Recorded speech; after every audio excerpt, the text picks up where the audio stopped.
Par Larry Hodgson 18 août 2017 Mythe horticole, il faut appliquer une peinture d'émondage après la taille d'un arbre. Il est loin d'être certain qu'il faut appliquer une peinture d'émondage sur une blessure d'arbre. Photo, Max Pixel. Est-ce vrai qu'il est important d'appliquer une peinture ou pâte d'émondage lorsqu'on supprime une branche importante sur un arbre? L'utilisation de peinture d'émondage est carrément déconseillée. Nos ancêtres le croyaient.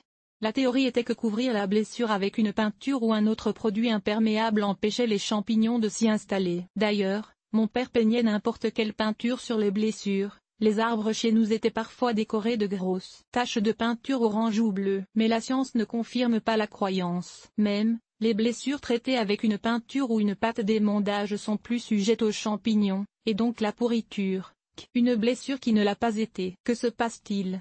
Comment un arbre réagit-il à une blessure quand une branche casse ou est coupée? L'arbre entre tout de suite en mode protection. Il bouche les cellules blessées avec de la sève pour prévenir l'entrée des champignons et des insectes, une sève d'ailleurs qui repousse les envahisseurs non seulement physiquement, mais chimiquement. Vous pouvez même voir cette transformation, la blessure change peu à peu de couleur. Ici, le cal est en train de recouvrir la blessure. Dame Nature a la situation bien en main. Photo, Maddalena Pestana, Flickr. Tout autour de la blessure, un cal se forme qui grandit peu à peu pour recouvrir la blessure. La blessure ne guérit pas, mais elle est compartimentée, isolée. C'est la protection naturelle de l'arbre. Quand on applique une peinture d'émondage, les peintures et pâtes d'émondage sont généralement à base de pétrole et sont toxiques aux tissus environnants. Ainsi, elles blessent les cellules vivantes de l'arbre et empêchent le cal de se former. Aussi, alors que le but prétendu des peintures d'émondage est de garder la blessure sèche pour empêcher l'envahissement par les champignons, elles ont l'effet contraire. Elles couvrent la blessure d'une couche imperméable qui la maintient humide plutôt que de la laisser s'assécher, créant justement un milieu idéal pour la germination des spores de champignons reliés à la pourriture. L'utilisation d'une peinture ou d'une pâte d'émondage augmente le risque d'une infestation de champignons. Photo, Ingan 1.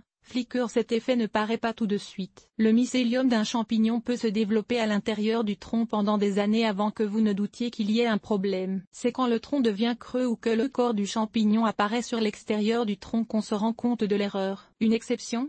Bien sûr, l'information qui précède présume que vous avez supprimé la branche pendant que l'arbre est en dormance, entre la fin de l'automne et au début du printemps, soit la période habituellement recommandée pour la taille des arbres. Si la taille a lieu pendant une période de croissance active, à partir du milieu du printemps jusqu'au début de l'automne, les risques d'invasion par les champignons ou les insectes s'accroissent. Idéalement, vous éviterez de les tailler à cette saison. Mais on sait bien que le passage d'un orage ou d'un vent fort en plein été peut faire des dégâts qui demandent un certain nettoyage. Même dans ce cas, habituellement aucun traitement spécial n'est nécessaire sauf l'égalisation de la blessure. Surtout pas l'application d'une peinture d'émondage, mais il peut être sage d'appliquer un insecticide fongicide sur la blessure, notamment dans les cas des arbres réputés sensibles aux insectes ou aux maladies, comme les ormes. Enfin, notez qu'il n'y a pas de saison spécifique pour supprimer une branche morte. Vous pouvez le faire quand vous la remarquez. Ainsi, la meilleure chose à faire après avoir coupé même une grosse branche est de ne rien faire du tout. Laissez la blessure exposée à l'air pour qu'elle s'assèche d'elle-même. Et Dame Nature s'occupera du reste.